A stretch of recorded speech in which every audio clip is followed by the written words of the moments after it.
Hi, I'm Denver, coming down from Durban, KZN.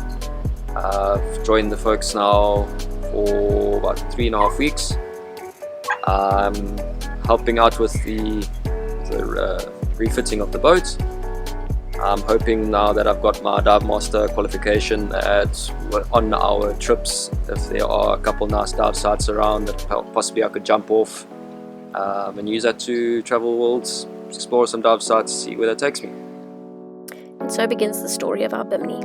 When we first bought Saoirse, she came with the basic structure and framework for the Bimini. We put it up in place when we started the work on the boat, just to check that it all fitted. It fitted beautifully. We then took it down, and with the help of Emil and Jan Swart, we started to create the balance of the structure. This involved putting balsa wood into the areas that needed it. We had basically been given the steel framework and the underside, fiberglass underside of the Bimini. Before we started, Robin fed all the wiring through the steel framework that would then take wiring to all the lights in the underside of the Bimini.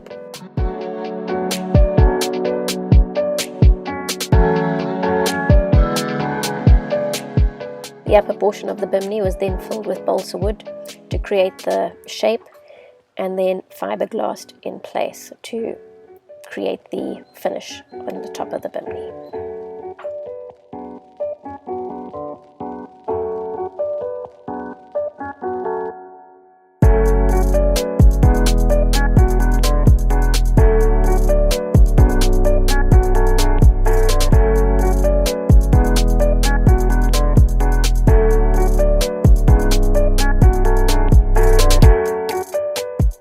Due to space constraints and how big this Bimini is, the only place we could fit it, where it would be a little bit protected from the weather whilst we were doing the work, was underneath the boat. So the underside of the boat became our workshop, and we just worked in very tight space constraints.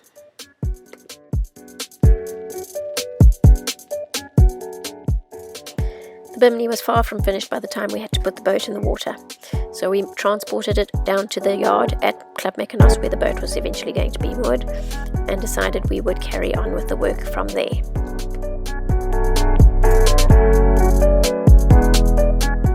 Bimini got dropped off by trailer at Club Mykonos, and after that Teagan and I arrived from Durban. So we were given the task of trying to outsource people to do it because we weren't too comfortable doing it ourselves. We searched around locally and we couldn't really find anybody, so we sort of stretched out towards Cape Town, and everybody there wasn't really prepared to travel the distance between Langebaan and Cape Town. That was when I started asking around the marina for all the people that we knew, and one of the staff suggested we use a guy that was already working in the marina, should I say in the boatyard.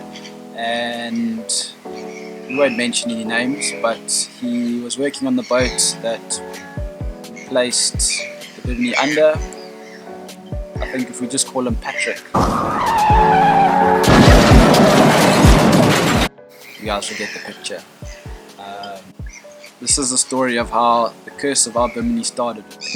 So Patrick, he used to, back in the day, he used to oversee the upkeep of an entire fleet of merchant ships, and we thought that was more than enough experience for our little Bimini,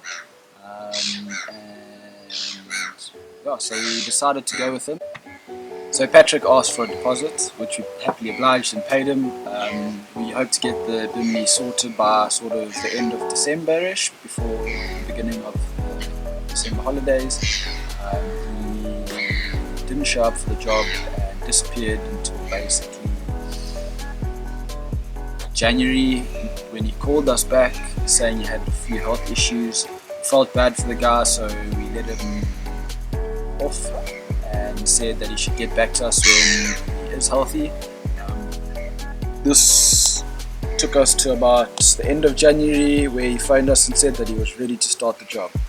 Got all the materials, sorted the Bimini out, got it all prepped for him, and when it came down to starting the job, he just wasn't there, was messing us around. And, after all the frustrations of disappearing for a month, 2 months, we were finding it hard to actually go with this guy. He did phone us back eventually saying that he was ready to do the job, and showed up, met him, he started the job, and it all turned into a mess when the weather went bad, but he was rushing to get it finished in time. So Patrick showed up sort of middle of February to do the job. He obviously needed the rest of the money for the job, and so he rushed it. In 4 days he had the job done. He said, come and have a look. When we went and had a look, it was an absolutely terrible job. He completely messed it up, and so he said thanks Patrick, and said that this wasn't what we wanted.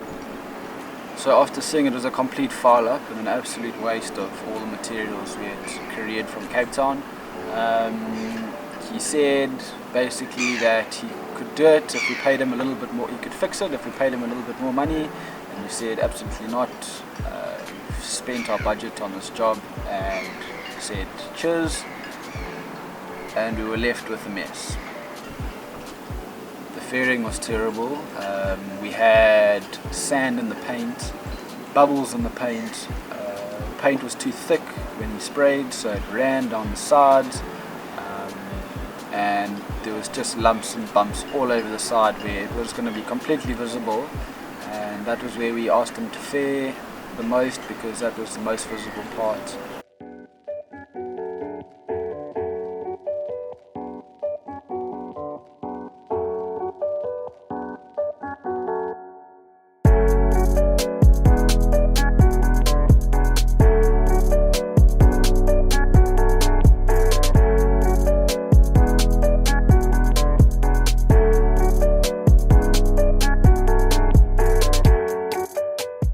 We're just not happy with how it's turned out. There's still lots of impurities and things on the Bimini, as you can see.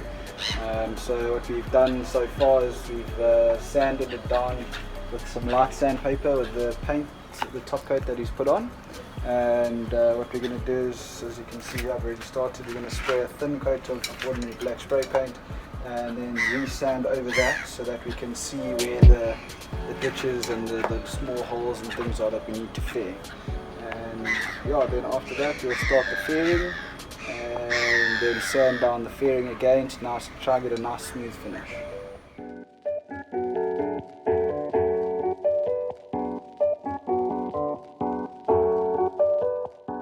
Okay, so we've sprayed where we are going to have the visible areas of the Bimini that are not covered by solar panels.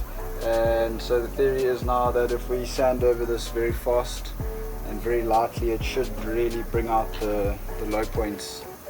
The low points should stay black, and wherever the high points are should be white again.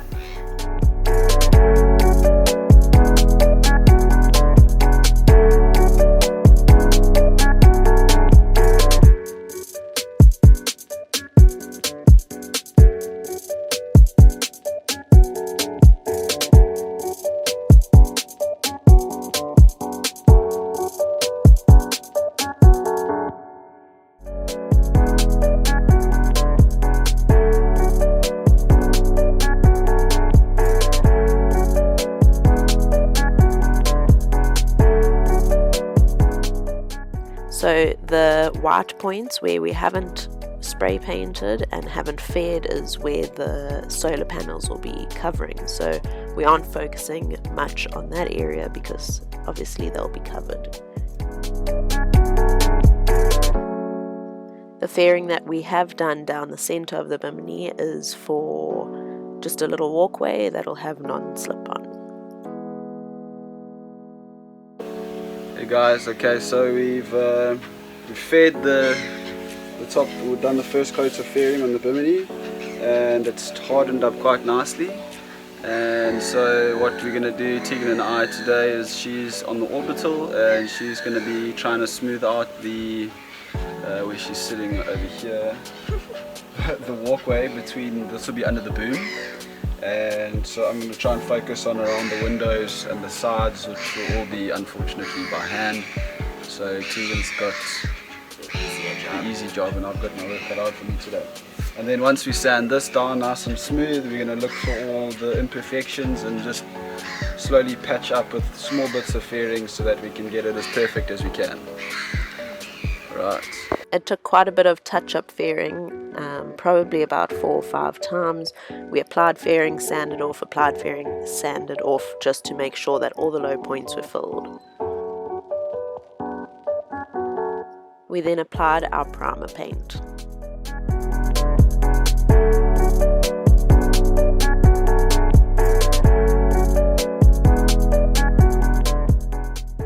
We thought if all the men had a chance to paint, they couldn't point fingers at each other if the job went wrong.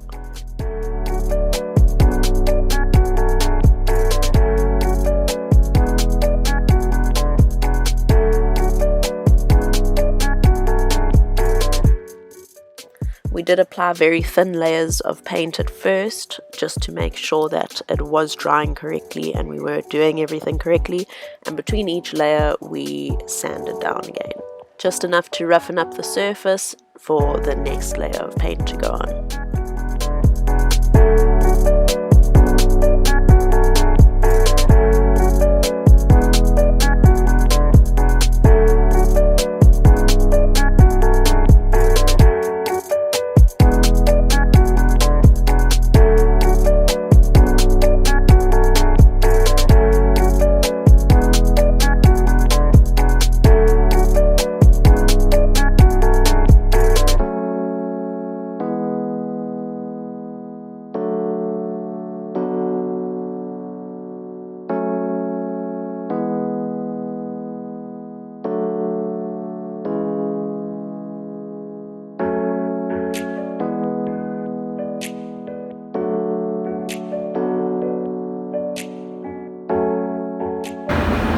This is the inside of our little cave.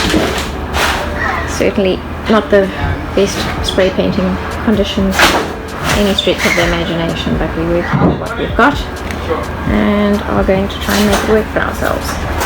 We're going to get this all sealed up here and see, once it's done, whether we will be able to spray or not. But you can see here, I'll go outside, how close this yacht is that's being pressure cleaned, or about to be pressure cleaned, right next to us. So not the best situation at all. Luckily we've got a ton of plastic and a good base from which to build.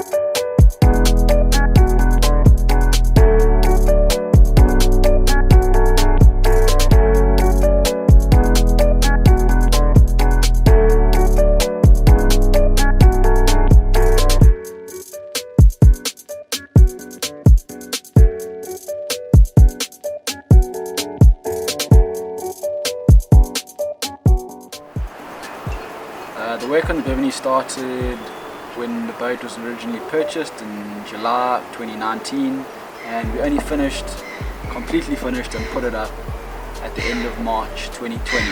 So it's taken us probably around 8 months to get it completely finished. Don't be fooled by the groovy music in the background, because it wasn't all groovy music. There's a lot of blood, sweat and tears that went into the project. And I think when the Bimini finally went on, we all breathed a sigh of relief. Stay tuned for our next video when we finally fit the Bimini on Saoirse, and see us next week.